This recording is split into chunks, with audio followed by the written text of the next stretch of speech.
ಮಂಡ್ಯದ ಕೆರಗೋಡಿನಲ್ಲಿ ಹಾರಿಸಲಾದಂತಹ ಹನುಮ ಧ್ವಜ ಏನಿತ್ತು ಹನುಮ ಧ್ವಜದ ವಿಚಾರದಲ್ಲಿ ಈಗ ಸಾಕಷ್ಟು ವಿವಾದಗಳು ಬರ್ತಾ ಇದೆ. ಹನುಮ ಧ್ವಜ ತೆರವು ವಿರೋಧಿಸಿ ಕೇಸರಿ ಧ್ವಜ ಅಭಿಯಾನ ಈಗ ಶುರುವಾಗಿದೆ.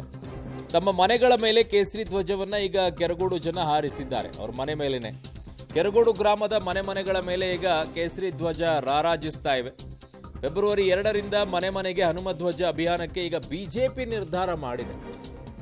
ಒಂದು ಗ್ರಾಮದಲ್ಲಿ ಒಂದು ಧ್ವಜಸ್ತಂಭದಲ್ಲಿದ್ದಂತಹ ಹನುಮ ಧ್ವಜ ಬಹಳ ಹಬ್ಬ ಅಂತಂದ್ರೆ ಆ ಊರಿನಲ್ಲಿರುವಂತಹ ಒಂದು 50 ಜನ ಸೇರ್ಕೊಂಡು ಮಾಡಬಹುದಂತ ಕಾರ್ಯಕ್ರಮ ಈಗ ಇಡೀ ರಾಜ್ಯಾದ್ಯಂತ ಅಭಿಯಾನವನ್ನ ಮಾಡುವ ಮಟ್ಟಕ್ಕೆ ಬಂದಿದೆ. ಪ್ರತಿ ಮನೆಯ ಮೇಲೂ ಕೂಡ ಹನುಮ ಧ್ವಜವನ್ನ ಹಾಕುವಂತ ಬಿಜೆಪಿ ಅಭಿಯಾನ ಈಗ ಕೈಗೊಳ್ಳುತ್ತಾ ಇದೆ. ಕೋಲ್ಕೊಟ್ಟು ಹೊಡೆಸ್ಕೊಳ್ಳೋದು ಅಂದ್ರೆ ಇದೇ ಇರಬೇಕು ಅಂತ ಕಾಣಿಸುತ್ತೆ ಕಾಂಗ್ರೆಸ್ನವರಿಗೆ. ಅಲ್ಲಿರುವಂತ ಶಾಸಕರು ಮಾಡಿರುವಂತ ಎಡವಟ್ಟು ಈಗ ಕಾಂಗ್ರೆಸ್ ಫೇಸ್ ಮಾಡಬೇಕಾದಂಥ ಪರಿಸ್ಥಿತಿಗೆ ಬರುತ್ತೆ. ಒಂದು ಕಡೆಗೆ ಈಗಾಗಲೇ ರಾಮ ಮಂದಿರದ ವಿಚಾರದಲ್ಲಿ ಅಕ್ಷತ ಕಾಳುಗಳನ್ನು ಮನೆಗೆ ಬಿಜೆಪಿ ತಲುಪಿಸಿ ಆಗಿದೆ. ಹಿಂದೂ ಸಂಘಟನೆಗಳು ತಲುಪಿಸಿ ಆಗಿವೆ. ಅದು ಒಂದು ಕಡೆಗೆ ಈಗ ಮತ್ತೆ ಮನೆಗೇನೆ ಹನುಮ ಧ್ವಜ ಅಭಿಯಾನಕ್ಕೆ ಬಿಜೆಪಿ ನಿರ್ಧಾರವನ್ನು ಕೈಗೊಂಡಿದೆ. ಮನೆ ಮೇಲೆ ಧ್ವಜವನ್ನ ಕೂಡ ಹಾರಿಸೋಕೆ ಮುಂದೆ ಆಗ್ತಾ ಇದ್ದಾರೆ.